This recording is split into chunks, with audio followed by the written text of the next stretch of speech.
हुई 30 दिन की स्ट्रेटेजी क्या होनी चाहिए। पहली स्ट्रेटेजी मैंने बता दी कि अगर आपको कोई टॉपिक पढ़ना है तो हमारा अभिनव एसएफ पे मेंस का कोर्स एकदम फ्री है।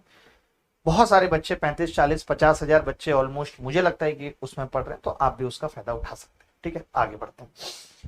अब लास्ट के 30 दिन में क्या मेंस की स्ट्रेटेजी होनी चाहिए, किस तरीके से हमें काम करना चाहिए, कितना हमें पढ़ना चाहिए, कितना हमें नहीं पढ़ना चाहिए, इस सब पे बात करेंगे। पॉइंट्स लिख के लेके आए हूं ताकि समय ज्यादा न लगे और हम सीधे सीधे सवालों पे आ जाए। मैं आपका वक्त कम लेते हुए ज्यादा चीजें आपको सिखाना चाहता हूं। आप सवाल देखिए, आपको कहीं भी मिल जाएंगे, बट सवालों के बेस्ट सोल्यूशन क्या हो सकते हैं और सवालों को कैसे कम समय में निपटाया जा सकता है, मैं वो सब चीज की चर्चा करने हमेशा आता हूँ। और बार बार एक ही कमेंट ना करें, वरना मैं किसी की गाल भी तोड़ दूंगा, फिर कोई कहे कि सर यार टी शर्ट नहीं है। मैंने पहले ही कह दिया, अभिनव मेस में मैं कोई भी लाइव सेशन लेकर आऊंगा, टी शर्ट हमेशा नहीं होगी। टैग आपके सामने ही तोड़ता हूँ, अभी ही तोड़ा है और इतना बड़ा है। ठीक है, तो फालतू की कोई बात नहीं होगी। आगे बढ़ते हैं। तो मैंने पहला पॉइंट यही लिखा है कि avoid any part of syllabus that can be afforded. अगर आपको ऐसा लगता है कि आपने ये सेक्शन नहीं पढ़ा, देखिए आज के दौर में ऐसा नहीं हो सकता कि आप जीएस ना पढ़ें और आपका सिलेक्शन हो जाए, नहीं होगा। मतलब आज आपको सब कुछ पढ़ के जाना जरूरी होता है, लेकिन फिर भी आपको कहीं लगता है कि यार मैंने केमिस्ट्री छोड़ दिया है, कि शायद इस बार सवाल नहीं आएगा केमिस्ट्री से, या मैंने ज्योग्राफी तो पढ़ी है बट मैंने ज्योग्राफी का वर्ल्ड ज्योग्राफी पार्ट छोड़ दिया है, या आपको लगता है कि आपने हिस्ट्री का एंशियंट हिस्ट्री छोड़ दिया है। कोई भी एक ऐसा पार्ट आपको लगता है कि आपने छोड़ दिया और अब आपके जो शेड्यूल है वो इतना पैक है कि आप इस पार्ट को नहीं पढ़ सकते हैं, तो ज्यादा से ज्यादा आप ये कर सकते हैं कि उसके पीवाईक्यूएस याद कर लें, बट आप कुछ नया ऐसा सीखने की कोशिश आप ना करें। अगर आपकी तैयारी पूरी नहीं हो गई है, तो पूरी हो गई है, कुछ नहीं बचा है तो पढ़ सकते हैं। लेकिन अभी मुझे ऐसा लगता है कि वक्त हमेशा कम रह जाता है, अभी पूरी नहीं हुई होगी, तो अब जो पढ़ा है उसी के रिवीजन पे ज्यादा फोकस करेंगे तो ज्यादा भलाई है। ऐसा नहीं है कि आपने ज्योग्राफी कभी नहीं पढ़ी और अब आपने ज्योग्राफी उठा ली, तो आप मान लीजिए कि यार मैं एक सवाल अब ज्योग्राफी का छोड़ के जाऊंगा, वो आपको छोड़ना पड़ेगा, क्योंकि पूरी ज्योग्राफी अगर आप पढ़ने लग गए तो मुझे लगता है कि महीना तो इसी में निकल जाएगा। इससे बेहतर है कि किसी एक दिन बैठे और सारे पीवाईक्यूएस, चाहे वो एसएससी में आए हुए हों, चाहे रेलवे में आए हुए हों या पीसीएस में आए हुए हों, क्योंकि एसएससी का स्तर जीएस के अंदर बढ़ गया है, तो वो आप देख सकते हैं, ताकि रट जाए सवाल और सीधे वहां जाके उबल दें, कुछ भी समझने की कोशिश ना करें। अगर ऐसा कोई सेक्शन आपने छोड़ दिया, स्पेशली मैं ये बात जीएस के लिए कर रहा हूं, क्योंकि गणित में कुछ भी छोड़ के जाना, क्या छोड़ के जाएंगे।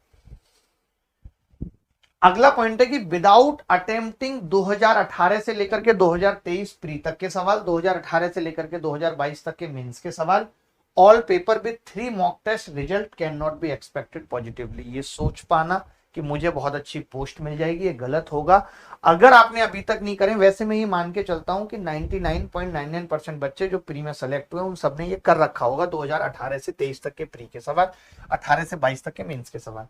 लेकिन अब जिन्होंने ये कर रखे हैं उनको एक चीज एक्स्ट्रा और क्या करनी है, एमटीएस सीएचएसएल के स्पेशल अर्थमेटिक के क्वेश्चंस करने हैं, जो मुश्किल सवाल पूछे गए।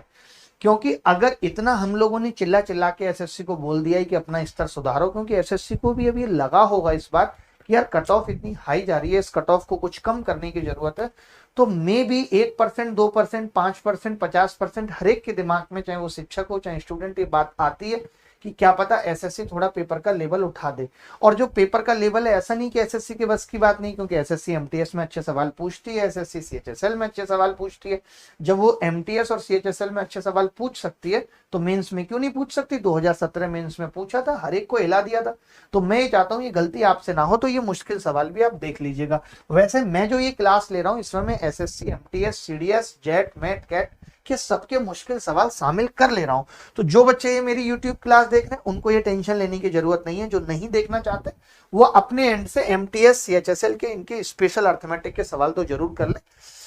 एडवांस में इतना मुश्किल नहीं पूछा जाता है इनमें, एडवांस में सीजीएल में ही अच्छे सवाल पूछे जाते हैं। अगली बात, अब खेल सिर्फ रिवीजन का है, अपने लेवल पे हो या क्लास के लेवल पे हो। देखिए, या तो आप मेरी क्लास में यहाँ रिवीजन कर रहे हैं, या जो आपने मान लेते हैं कोर्स ज्वाइन कर लिया हमारा या किसी का भी, वहां आप रिवीजन कर रहे हैं। बट रिवीजन करना पड़ेगा, चाहे अपने लेवल पे हो चाहे क्लास के लेवल पे हो। कई बार अपने लेवल के में क्या है, थोड़ा वक्त ज्यादा लग जाता है, क्लास में आएंगे तो उससे डिसिप्लिन बना रहेगा। हमने मेंस का कोर्स इसीलिए फ्री किया ताकि बच्चों का एक डिसिप्लिन बना रहे, क्योंकि जो बच्चे 170-80 नंबर ला रहे थे उन्होंने कहीं भी कोर्स नहीं लिया, उनको लगा कि उनका हो ही जाएगा। तो हमने कहा ऐसे लोगों के लिए भी होना चाहिए, ताकि वो डिसिप्लिन के साथ रिवाइज कर सके हर चीज जो उनको ठीक लगता है। मान लेते हैं वो क्या रिवाइज करनी है, पैरा जंबल या और भी कोई ऐसी चीज उनको सीखनी है तो वो सीख सके। ठीक है, तो रिवीजन बहुत बड़ा है। इसमें हमारा सपोर्ट क्या है, हमारा सपोर्ट यही है, मैंने तो ये भी सोचा है कि मैं जीएस के भी कुछ छोटे छोटे वीडियो बनाऊंगा। अभी मैं आपको वादा नहीं कर रहा हूँ, पहले एक वीडियो आ जाए फिर वादा करूंगा कि इतने वीडियो आएंगे। बट मेरा सपोर्ट यही रहेगा, जो भी इंपॉर्टेंट चीजें मुझे लगती है, मान लेते हैं मुझे लगता है कि आर्ट एंड कल्चर से इस बार एक सवाल फंसेगा ही फंसेगा, तो best video art and culture की, चाहे वो 1 घंटे 1.25 घंटे की हो, मैं बेहतरीन बना के सारे सवालों के साथ आपको डाल दूं, ताकि आर्ट एंड कल्चर में कोई भी सवाल आ जाए आप गलत ना करके आए। क्योंकि जब मैं पढ़ाऊंगा तो 100% एनर्जी के साथ, और ये होगा कि उससे बाहर फिर कुछ आएगा सच में नहीं।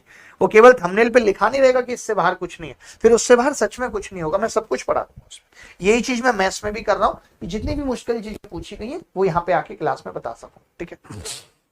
अच्छा, अब यहाँ पे एक और चीज क्या है कि think only about your strength. आपको ये सोचना है कि यार मेरी गणित और रीजनिंग तो बहुत अच्छी है, मैं अच्छा कर पाऊंगा। क्योंकि देखिए पॉजिटिव कैसे रहेंगे, पॉजिटिव रहने के लिए भी अगर आप पूरे दिन यही सोचते रहेंगे यार मेरे तो प्री में 153 नंबर हैं, 3 नंबर भी कम हो गए होते तो मेरा तो सिलेक्शन नहीं होता, तो प्री में मान लेते हैं जिनके 150 से 151 है, वो ये बिल्कुल भी ना सोचें। वो पूरी तरीके से फाइट कर सकते हैं, पूरी तरीके से टॉप रैंक ला सकते हैं। जितने भी लोग प्री में क्वालिफाई किए हैं वो सब ओवर इंटेलिजेंट है। एकदम चिंता ना करें, ये ना सोचें कि मुझे ये चीज नहीं आती भी 1 महीना आपके पास है, बहुत कुछ अच्छा बनाया जा सकता है। रिवाइज करेंगे, इतना कुछ पढ़ा है तभी आपका प्री निकला है, आप वाकई में क्रीम है, ये समझिए इस बात को। अच्छा, make notes of formula tricks and hard concept in the theorems drive result. जैसे बहुत सारे गणित के अंदर ड्राइव रिजल्ट हैं, थॉरम है। जैसे आपने देखा होगा मैंने एक वीडियो बनाया था थोड़े दिन पहले A to Z थॉरम, जिसके अंदर मैंने सारी थॉरम्स डाल दी। अभी मैं एक वीडियो ऐसा और बना दूंगा जिसके अंदर सारे फॉर्मूले और ड्राइव रिजल्ट भी आपको बता दूं, ताकि आप डायरेक्ट सवाल देखें, रिजल्ट लगाएं, उत्तर टिक करके आ जाए और आपका सिलेक्शन हो जाए। ये काम हम आपके लिए कर लेंगे। चूज राइट पीडीएफ्स और वीडियो। अभी इस वक्त सबसे जरूरी यही चीज है कि फालतू की पीडीएफ्स पढ़ने पे ना ज्ञान दें।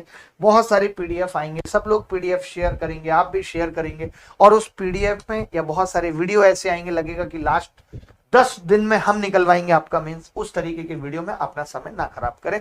रिवीजन इस वक्त सबसे ज्यादा मस्ट है। जो आपने पढ़ा है उसको रिवाइज करना पूरे 1 महीने में, यही अपने आप में एक बड़ा चैलेंज है। आसान नहीं है रिवाइज करना सब कुछ। ठीक है। Avoid sleep in a day. देखिए जो भी बंदे दिन में सोते हैं, वैसे मैं दिन में सोने वालों को राक्षस कहता हूं, मैं तो कभी बहुत पता नहीं कितने साल पहले दिन में सोया था, नहीं सोता हूं। मैं एक चीज कहूंगा कि दिन में सोना अभी बंद कर दें। 1 महीने तक दिन में सोएंगे, रात को जगेंगे, पेपर के टाइम नींद आएगी। अब दिन में सोने की आदत आपको क्या करेगी, देर रात तक जगने की आदत डाल देगी, और जिस दिन पेपर होगा उस दिन आप सुबह नींद फील करेंगे, अच्छा नहीं परफॉर्म कर पाएंगे। आपको पता है एक ही टाइम आपको बैठना है और सारे सब्जेक्ट्स करने हैं, कंप्यूटर से लेकर के इंग्लिश, रीजनिंग, जीएस, मैथ्स। तो एक बड़ा चैलेंज ये खुद है अपने आप में, इसलिए दिन में सोना बंद कर दें। फ्रेंड्स और रिलेटिव से मिलना बंद कर दें, कोई फायदा नहीं होगा। लोग ताने देंगे इस बार हो पाएगा नहीं हो पाएगा, कब से पढ़ रहे हो नहीं पढ़ रहे हो। ये सब चीजों से अगर आपको बचना है, फूफा जीजा के सवालों से बचना है, तो अभी लोगों से मिलना बंद कर दीजिए। दोस्तों से भी मिलना बंद कर दीजिए, क्योंकि दोस्ती निभाना भी एक जिम्मेदारी की तरह होता है, उसमें हमारा बहुत सारा टाइम चला जाता है। कोई दोस्त जो हो सकता है सीजीएल की तैयारी ना कर रहा हो, आपसे फोन करके कह देगा यार मुझे लग रहा है इसका फोन बहुत बेटिंग आता है, मेरे हाथ से निकल रही है। फिर आप उसको ज्ञान देने लग जाओगे, या उसका ब्रेकअप हो गया होगा तो उसे समझाने में टाइम लग जाता है। दोस्ती में अक्सर ऐसा होता है कि आप इग्नोर नहीं कर सकते कि यार इसको कैसे दिल रखा जाए। इससे अच्छा है ये सब हो उनसे पहले ही अपना फोन स्विच ऑफ रखना मैक्सिमम टाइम के लिए शुरू कर दीजिए, या 1 महीने रखिए स्विच ऑफ, कोई एक नई सिम ले लीजिए। ठीक है। Leave social media. Social media बिल्कुल छोड़ दीजिए। यूट्यूब पे शॉर्ट्स देखना, रील्स देखना, इंस्टाग्राम पे लोग डालेंगे, रील्स आएंगे, हमारी बना के लोग इतने रील डाल रहे हैं, लोग मुझे मिल जाते हैं मेट्रो, बोले भाई साहब आपकी रील देखी थी, बड़ी अच्छी रील बनाते हैं, डालते हैं। उसने से बोला मैंने, हम तो बोलते हैं, लोग बना के डाल देते हैं। तो ये अभी मत देखिए, इस सब के लिए तो बहुत वक्त पड़ा है। इतनी रील सोशल मीडिया पे हो गई है। मैंने आज सुबह ही अपनी टीम में पूछा एक बंदे को, मैंने कहा यार मुझे सारी रील देखनी है, मैं जो काम करता हूँ पूरा करता हूँ। तो उसने मुझे बताया कि आपको 84 लाख जन्म लेने पड़ेंगे। जैसे कहते हैं ना 84 लाख योनियों से गुजरने के बाद मनुष्य जन्म मिलता है। तो मैंने कहा, उसने बोला कि जब आप सारी योनियों में, आप जब सांप बनेंगे, आप जब गाय बनेंगे, भैंस, कुछ भी बनेंगे, और उस वक्त पूरे टाइम आपको 24 घंटे मोबाइल दे दिया जाएगा 365 दिनों के लिए, तब भी ये रील खत्म नहीं होगी, इतनी ज्यादा है। अब आप बताइए कितनी देखेंगे आप? कोई फायदा नहीं है। जो चीज हम पूर्ण नहीं कर सकते उसको क्यों देखना, हटाइए इसको। अवॉइड व्हाट्सएप, एफबी, ये सब छोड़ना पड़ेगा। ऑन मोबाइल डाटा जब बहुत जरूरी हो तभी ऑन करिए, वरना मत ऑन करिए। ये हमारी क्लास है, आपको पता है 9:30 बजे आ रही है, देखा, देख के बंद कर दिया। और नोटिफिकेशन ऑफ रखिए, व्हाट्सएप के भी, फेसबुक के भी। नोटिफिकेशन सबसे ज्यादा खतरनाक है, अगर ये ऑफ रहेंगे तो वैसे ही ध्यान नहीं जाएगा। जैसे ढंग से टिन करता है मोबाइल, आप तुरंत उठा लेते हैं। एक मैसेज पढ़ा, फिर सामने से ऑनलाइन है, उसने चौथा मैसेज और कर दिया, 5वां और कर दिया, कैसे हो, क्या कर रहे हो, तुमने कह दिया पढ़ रहा हूँ। क्या हर वक्त पढ़ते ही रहते हो, मेरी तो कोई चिंता नहीं है। तो उसको बोल दो तुम्हारी चिंता है कि तुम कहीं और ना चले जाओ, इसीलिए पढ़ रहा हूं ताकि नौकरी लग जाए और तुम मेरी बनी रहो। ठीक है। इसके बाद practice mock test, 3-4 mock test की प्रैक्टिस करिए, ज्यादा नहीं करिए। अगर आपका सिलेबस बिल्कुल ही पूरा हो गया है, कुछ बचा ही नहीं है तो कर लीजिए, वरना मैं आप सलाह दूंगा कि वीकली करिए, लास्ट वीक में वो भी मत करिए। ठीक है, वीकली करिए, प्रेशर मत बनाइए। पता चला कोई हार्ड मॉक टेस्ट आ गया, आपका 2 मिनट में मोटिवेशन डाउन कर देगा, आपको लगेगा यार मुझे तो कुछ आता ही नहीं है। तो अगर ऐसा सोच रहे हो तो पेपर मैनेजमेंट, एक तो इससे आपको हेल्प मिलेगी, टाइम मैनेजमेंट मिलेगा, प्रेशर मैनेजमेंट की प्रेशर कैसे मैनेज होगा एग्जाम में, इन सब चीजों के लिए मॉक करिए। इसके लिए मॉक मत करिए कि आपके मॉक में नंबर कितने आ रहे हैं, आप स्ट्रेस मैनेज कर पा रहे हैं, आपके हाथ पैर तो नहीं फूल रहे, हाथों में पसीना तो नहीं आ रहा, ये देखिए। आप टाइम मैनेज कर पा रहे हैं, पूरा पेपर अटेम्प्ट कर पा रहे हैं, पूरा पेपर कर पा रहे नहीं कर पा रहे हैं मतलब नहीं, पूरा अटेम्प्ट कर पा रहे हैं, ज्यादा वक्त तो नहीं लग रहा, ये सीखिए। और 2 घंटे 15 मिनट की सिटिंग भी आपको इससे आएगी कि लगातार 2 घंटे 15 मिनट बैठना है, तो आप पेपर में बैठ पाओगे या नहीं बैठ पाओगे, ये एक बड़ी चीज होगी, ये आपको मॉक से ही मिलेगी। ठीक है, तो मॉक देते रहिए, आप कहीं भी मॉक दे सकते हैं, बहुत सारे प्लेटफॉर्म है, आप टेक्स्ट बुक पे भी मॉक दे सकते हैं, और टेक्स्ट बुक पे आप हर एक एग्जाम के मॉक दे सकते हैं, चाहे वो एसएससी हो, रेलवे हो, एक पास ले लीजिए और सारे मॉक देते रहिए। ठीक है, चलिए आगे बढ़ते हैं। लास्ट 15 डेज, तो लास्ट 15 डेज में क्या है, सेट योर बायोलॉजिकल क्लॉक। अंतिम 15 दिनों में ये बहुत जरूरी है कि आपको टाइम पे नींद आ जाए और सुबह टाइम पे जग जाए, ये सबसे जरूरी चीज है। अगर ये नहीं हुई ना, आपकी लाख अच्छी तैयारी है, आप कुछ नहीं कर पाएंगे, मैं आपको बता रहा हूं। कोई फायदा इस चीज का नहीं होगा कि आपकी तैयारी कितनी अच्छी, कोई मतलब नहीं होगा इस बात। मतलब इस बात का तभी निकल के आएगा जब आप फ्रेश मूड से, एकदम जैसे मैं अभी आया हूं, एकदम मेरा मूड क्या एकदम फ्रेश है, जबकि मैं पूरे दिन काम कर चुका हूं क्या। तो जब आपका मूड फ्रेश होता है तब आप बहुत अच्छा बोलते हैं, आप अच्छे से समझा पाते हैं सामने वाले को अपनी बात को। अभी कोई मुझे पेपर दे दे, मेरा फ्रेश माइंड है, मैं अच्छा कर पाऊंगा।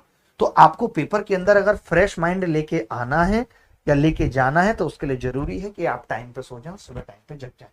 Revise only tricks and formula, यही सब करें। जीएस को रिवाइज करना है, वोकैब रिवाइज करना है, रीजनिंग में मुश्किल ट्रिक्स रिवाइज करनी है, ये सब चीजें रिवाइज करेंगे तो पेपर अच्छा जाएगा ऑब्वियसली। ठीक है, आगे बढ़ते हैं।